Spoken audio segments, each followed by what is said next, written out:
आदरणीय दर्शकबिन, काठमाडौँ उपत्यकाका बागमती तथा सहायक नदी किनारामा रहेका अतिक्रमित बस्ती हटाउने कार्य तीव्रताका साथ अघि बढिरहेको छ। शनिबार पनि बालाजु स्थित विष्णुमती नदी र धवी खोला नदी किनारामा रहेका घर टहरा भत्काइएको छ। यसअघि बल्खु लगायतका क्षेत्रमा रहेका अतिक्रमित बस्ती हटाइएको थियो भने स्वयम्भू, बालाजु, गोङ्गबु, बस पार्क, देवीनगर लगायत विभिन्न क्षेत्रमा अवैध संरचना हटाउने कार्य जारी रहेको काठमाडौँ प्रशासनले जनाएको छ। हालसम्म काठमाडौँ उपत्यकामा सरकारी, सार्वजनिक र निजी जग्गा अतिक्रमित गरी अवैध रूपमा निर्माण गरिएका करिब 2000 घर टहरा हटाइसकिएको छ। बस्ती हटाउने क्रममा प्रभावित परिवारलाई होल्डिङ सेन्टरमा पठाइएको छ भने वास्तविक भूमिहीन र सुकुम्बासीको पहिचानका लागि रेकर्ड राख्ने कार्य भइरहेको काठमाडौँ उपत्यका विकास प्राधिकरणले जनाएको छ। सरकारले काठमाडौँभित्रका अव्यवस्थित तथा सुकुम्बासी बस्ती हटाउने कार्यलाई अहिले तीव्रता दिएको हो। थापाथली, मनोहरा र तीनकुनेमा रहेको अव्यवस्थित तथा सुकुम्बासी हटाइएको छ भने काठमाडौँभित्र रहेका सबै अव्यवस्थित र सुकुम्बासी बस्ती हटाउनका लागि अहिले डोजर चलाइएको छ। बागमती र त्यसका सहायक नदी किनारका जोखिमपूर्ण बस्ती हटाउने अभियान अन्तर्गत बल्खु, बम्सीघाट क्षेत्रमा डोजर लगाएर बस्ती हटाइसकिएको छ। माथिल्लो तटीय क्षेत्रमा रहेका संरचनाहरू हटाउने काम पनि भएको छ। बर्खायाममा आउने बाढी र डुबानबाट हुन सक्ने ठुलो मानवीय र भौतिक क्षतिलाई रोक्दै नागरिकको जीवधनको रक्षा गर्न सरकारले यो कदम उच्च प्राथमिकतामा राखेको भनेर प्रधानमन्त्री कार्यालयले जनाएको छ। तत्काल जोखिम नभएका क्षेत्रमा भने वास्तविक सुकुम्बासीको पहिचान र सुरक्षित व्यवस्थापनको ठोस खाका तयार भएपछि मात्र खाली गर्ने प्रक्रिया अगाडि बढाउने भनेर चाहिँ सरकारले बताएको छ। र अहिले सुकुम्बासी बस्तीमा डोजर चलिरहेका छन्, घरहरू भत्किरहेका छन्।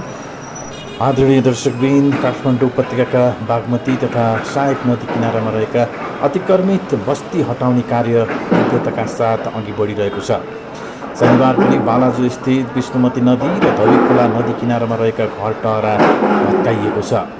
यसअघि बल्खु लगायतका क्षेत्रमा रहेका अतिक्रमित बस्ती हटाइएको थियो भने स्वयम्भू, बालाजु, गोङ्गबु, बस पार्क, देवीनगर लगायत विभिन्न क्षेत्रमा अवैध संरचना हटाउने कार्य जारी रहेको काठमाडौँ प्रशासनले जनाएको छ।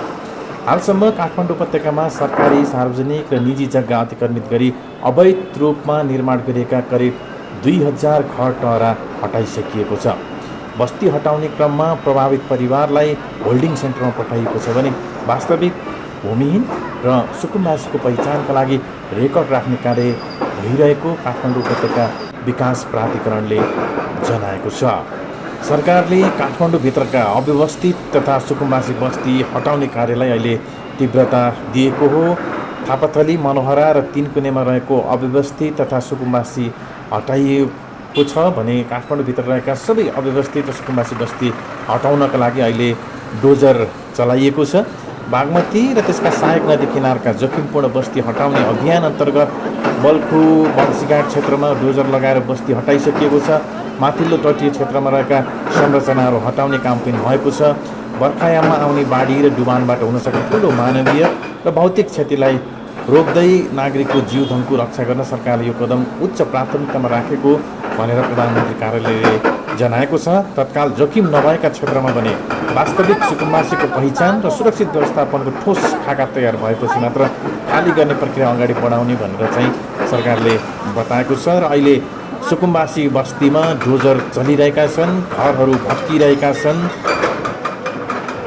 आदरणीय दर्शकबिन, काठमाडौँ उपत्यकाका बागमती तथा सहायक नदी किनारामा रहेका अतिक्रमित बस्ती हटाउने कार्य तीव्रताका साथ अघि बढिरहेको छ। शनिबार पनि बालाजु स्थित विष्णुमती नदी र धवी खोला नदी किनारामा रहेका घर टहरा भत्काइएको छ।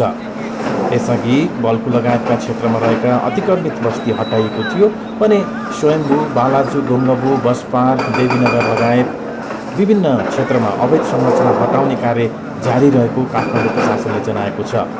हालसम्म काठमाडौँ उपत्यकामा सरकारी, सार्वजनिक र निजी जग्गा अतिक्रमित गरी अवैध रूपमा निर्माण गरिएका करिब 2000 घर टहरा हटाइसकिएको छ। बस्ती हटाउने क्रममा प्रभावित परिवारलाई होल्डिङ सेन्टरमा पठाइएको छ भने वास्तविक भूमिहीन र सुकुम्बासीको पहिचानका लागि रेकर्ड राख्ने कार्य भइरहेको काठमाडौँ उपत्यका विकास प्राधिकरणले जनाएको छ। सरकारले काठमाडौँभित्रका अव्यवस्थित तथा सुकुम्बासी बस्ती हटाउने कार्यलाई अहिले तीव्रता दिएको हो। थापाथली, मनोहरा र तीनकुनेमा रहेको अव्यवस्थित तथा सुकुम्बासी हटाइएको छ भने काठमाडौँभित्र रहेका सबै अव्यवस्थित र सुकुम्बासी बस्ती हटाउनका लागि अहिले डोजर चलाइएको छ। बागमती र त्यसका सहायक नदी किनारका जोखिमपूर्ण बस्ती हटाउने अभियान अन्तर्गत बल्खु बंशीघाट क्षेत्रमा डोजर लगाएर बस्ती हटाइसकिएको छ। माथिल्लो तटीय क्षेत्रमा रहेका संरचनाहरू हटाउने काम पनि भएको छ। बर्खायाममा आउने बाढी र डुबानबाट हुन सक्ने ठुलो मानवीय र भौतिक क्षतिलाई रोक्दै नागरिकको जीवधनको रक्षा गर्न सरकारले यो कदम उच्च प्राथमिकतामा राखेको भनेर प्रधानमन्त्री कार्यालयले जनाएको छ। तत्काल जोखिम नभएका क्षेत्रमा भने वास्तविक सुकुम्बासीको पहिचान र सुरक्षित व्यवस्थापनको ठोस खाका तयार भएपछि मात्र खाली गर्ने प्रक्रिया अगाडि बढाउने भनेर चाहिँ सरकारले बताएको छ। र अहिले सुकुम्बासी बस्तीमा डोजर चलिरहेका छन्, घरहरू भत्किरहेका छन्। आदरणीय दर्शकबिन, काठमाडौँ उपत्यकाका बागमती तथा सहायक नदी किनारामा रहेका अतिक्रमित बस्ती हटाउने कार्य तीव्रताका साथ अघि बढिरहेको छ। शनिबार पनि बालाजु स्थित विष्णुमती नदी र धवी खोला नदी किनारामा रहेका घर टहरा भत्काइएको छ। यसअघि बल्खु लगायतका क्षेत्रमा रहेका अतिक्रमित बस्ती हटाइएको थियो भने स्वयम्भू, बालाजु, गोङ्गबु, बस पार्क, देवीनगर लगायत विभिन्न क्षेत्रमा अवैध संरचना हटाउने कार्य जारी रहेको काठमाडौँ प्रशासनले जनाएको छ।